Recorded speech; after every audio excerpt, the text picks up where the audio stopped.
അമേരിക്കയുടെ mind set പൂർണ്ണമായി മാറിപ്പോകുന്ന രീതിയിലേക്ക് അറബി കുടിയേറ്റം അവിടെ വരുന്നു, അറബി വിദ്യാർത്ഥികളുടെ കുടിയേറ്റം വരുന്നു, ഇസ്ലാമൈസേഷൻ വരുന്നു.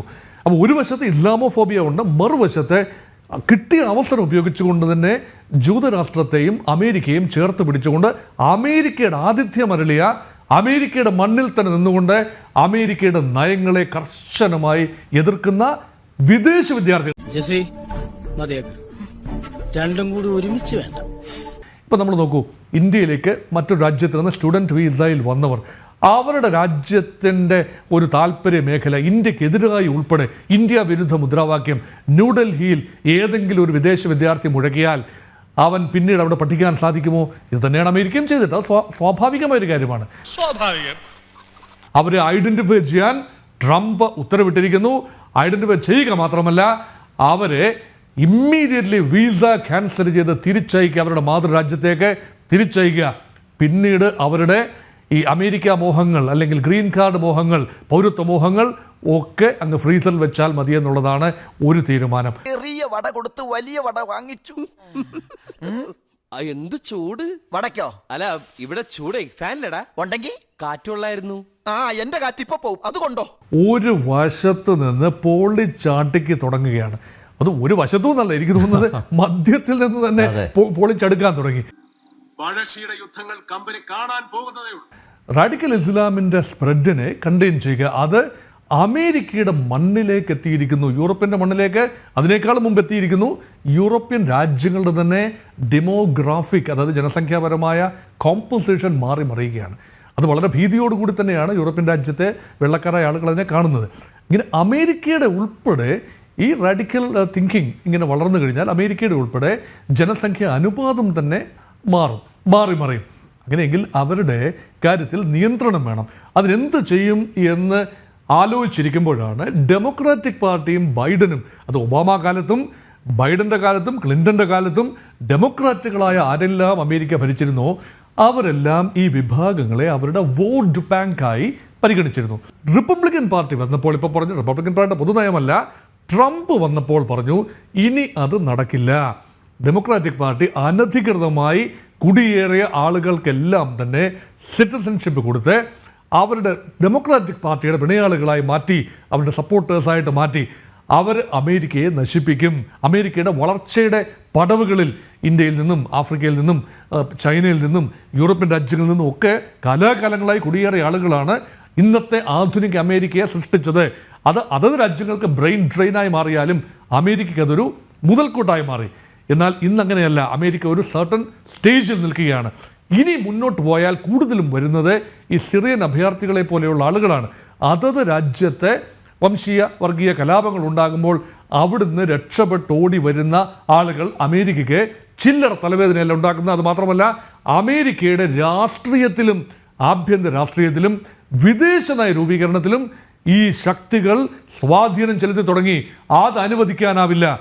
100% ഞാൻ യോജിക്കുന്നു. ഒക്ടോബർ 7 അറ്റാക്സ് ഉണ്ടായതിനു ശേഷം ഒരു ഇൻസിഡന്റിൽ മാത്രം, അതായത് അമേരിക്കയിൽ ന്യൂയോർക്കിലുള്ള കൊളംബിയ ആൻഡ് സിറ്റി കോളേജിൽ ഉണ്ടായിരിക്കുന്ന ഒരൊറ്റ ഇൻസിഡന്റിൽ മാത്രം 300-ലധികം വിദ്യാർത്ഥികളെയാണ് അറസ്റ്റ് ചെയ്യേണ്ടി വന്നിരുന്ന ഒരു സാഹചര്യം അമേരിക്കയിൽ ഉണ്ടായത്.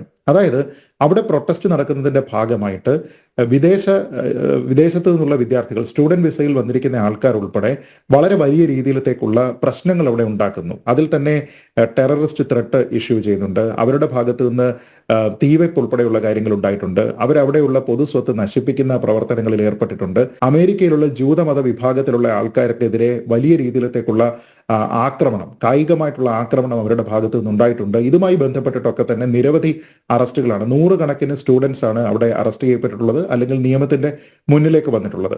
ഖത്തം, bye bye, tata, goodbye, ഗയാ. അമേരിക്കൻ ജൂതന്മാർക്കെതിരെ നടപടികൾ സ്വീകരിക്കുന്ന അല്ലെങ്കിൽ അവരെ ആക്രമിക്കുന്ന, കായികമായി നേരിടുന്ന ആൾക്കാർക്കെതിരെ, അതേപോലെ തന്നെ ആന്റി സെമിറ്റിസം അങ്ങനെ ഒരു പ്രോത്സാഹനം നൽകുന്ന ആൾക്കാർക്കെതിരെ ക്യാമ്പസുകളിലായിക്കോട്ടെ തെരുവിലായിക്കോട്ടെ അതിശക്തമായിട്ടുള്ള നടപടി സ്വീകരിക്കും എന്നാണ് പറഞ്ഞിരുന്നത്. ഇപ്പോ അവിടെ വന്നിരിക്കുന്ന ഡിക്ലറേഷനിൽ ഇത് ആവർത്തിക്കുകയാണ്. ഇനി ഈ വീടാകെ ഒന്ന് അടിച്ചു വൃത്തിയാക്കി ചാണകവെള്ളം തളിക്കണം, ഒരു നിലവിളക്കും കത്തിച്ചു വെക്കാം.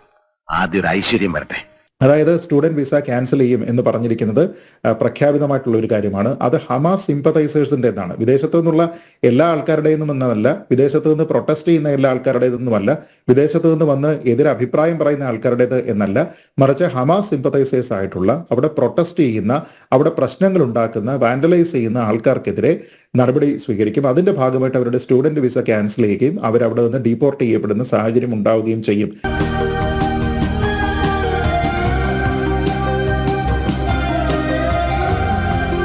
അതിന് കാരണമായിട്ട് പറയുന്നത് തന്നെ റാഡിക്കലിസം അമേരിക്കയിൽ മുമ്പ് എങ്ങുമില്ലാത്ത രീതിയിലത്തേക്ക് വർദ്ധിച്ചിട്ടുണ്ട് എന്നാണ്. ഇത് തന്നെ അദ്ദേഹത്തിന്റെ ഇലക്ട്രൽ പ്രോമിസ് ആയിട്ട്, ഇലക്ട്രൽ ക്യാമ്പയിന്റെ ഭാഗമായിട്ട് അദ്ദേഹം ഉപയോഗിച്ചതാണ്. ഇതെല്ലാം കേട്ടുകൊണ്ടാണ് ആൾക്കാർ അത് നടപ്പാക്കുന്നതിന് വേണ്ടി അദ്ദേഹത്തിന് വോട്ട് ചെയ്തിരിക്കുന്നത്. അപ്പൊ ഇവിടെ ഉണ്ടാകുന്ന ഏറ്റവും പ്രധാനപ്പെട്ട ഒരു കാര്യം, ഇതിനോടകം തന്നെ പല റൈറ്റ്സ് ആക്ടിവിസ്റ്റ് ഗ്രൂപ്പുകളും പറഞ്ഞിരിക്കുന്നത് ഇത് ഭരണഘടനാ വിരുദ്ധമാണ് എന്നാണ്. കാരണം അമേരിക്കയിൽ തന്നെയുള്ള ഫസ്റ്റ് അമെന്റ്മെന്റ് ഉണ്ട്. ആ ഫസ്റ്റ് അമെന്റ്മെന്റ് ബാധകമാകുന്നത് അമേരിക്കൻ പൗരന്മാർക്ക് മാത്രമല്ല, അമേരിക്കയിലുള്ള വിദേശ പൗരന്മാർക്ക് ഉൾപ്പെടെ അത് ബാധകമാണ്. അതായത് അവർക്ക് സമാധാനപരമായിട്ട് പ്രൊട്ടസ്റ്റ് ചെയ്യാം, ലോഫുൾ ആയിട്ട് അവർക്ക് പ്രൊട്ടസ്റ്റ് ചെയ്യാം, പബ്ലിക് ഡെമോൺസ്ട്രേഷൻസ് നടത്താം എന്നുള്ള ഒരു കാര്യം പറയുന്നുണ്ട്. അതുകൊണ്ട് തന്നെ ലോഫുൾ ആയിട്ടുള്ള ഡെമോൺസ്ട്രേഷൻ അല്ലെങ്കിൽ അഭിപ്രായം പറഞ്ഞതിന്റെ പേരിൽ, പൊളിറ്റിക്കൽ ഒപ്പീനിയന്റെ പേരിൽ വിദേശത്തു നിന്നുള്ള ഒരാളിന്റെ സ്റ്റുഡന്റ് വിസ റദ്ദാക്കിയതിനു ശേഷം അയാളെ അവിടെ നിന്ന് ഡീപ്പോർട്ട് ചെയ്യുക എന്ന് പറയുന്നത് മനുഷ്യത്വ വിരുദ്ധമായിട്ടുള്ള, ജനാധിപത്യ വിരുദ്ധമായിട്ടുള്ള നടപടിയാണ് എന്നാണ് ഈ ആൾക്കാരെല്ലാവരും തന്നെ പറയുന്നത്.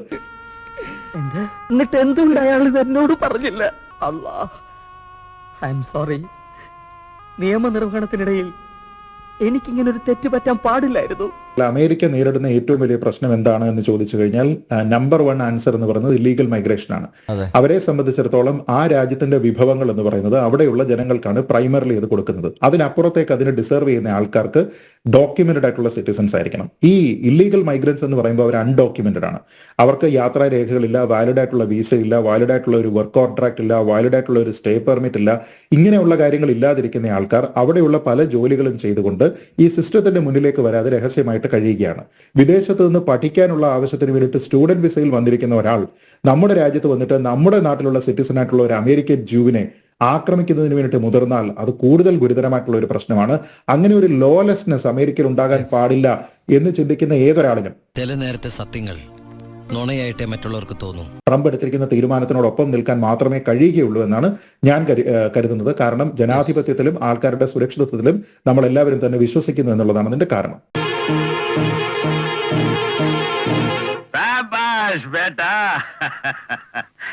ഇപ്പോൾ വലിയ തോതിലാണ് അറബ് ഇസ്ലാമിക് ലോകത്തു നിന്ന് അമേരിക്കയിലേക്ക് വിദ്യാർത്ഥികൾ കുടിയേറുകയല്ല, പഠന ആവശ്യത്തിന് വേണ്ടി വരുന്നത്. അവിടെ വന്നു കഴിഞ്ഞ ഉടൻ തന്നെ അവരുടെ നാട്ടിലെ രാഷ്ട്രീയം അമേരിക്കയിലേക്ക് കൊണ്ടുപോവുകയാണ്. അങ്ങനെയാണ് അമേരിക്കയുടെ ക്യാമ്പസുകളുടെ ഒരു ടെക്സ്ചറും നിറവും മാറുന്നു. ആ ഒരു കാര്യം ഗൗരവമായി പരിഗണിച്ചെങ്കിലേ പറ്റൂ എന്ന ഒരു ചിന്ത കുറേ കാലം കൊണ്ടുണ്ട്. വരുന്നവർ വെൽക്കം, പഠിച്ചു കഴിഞ്ഞതിന് ശേഷം പോവുക. അല്ല എങ്കിൽ രാഷ്ട്ര നിർമ്മാണത്തിന് പങ്കെടുക്കാനുള്ളവർ മിടുക്കന്മാരായ ആളുകളെ അബ്സോർബ് ചെയ്തിരിക്കും. ഞാൻ പോകുന്നു. ബൈ.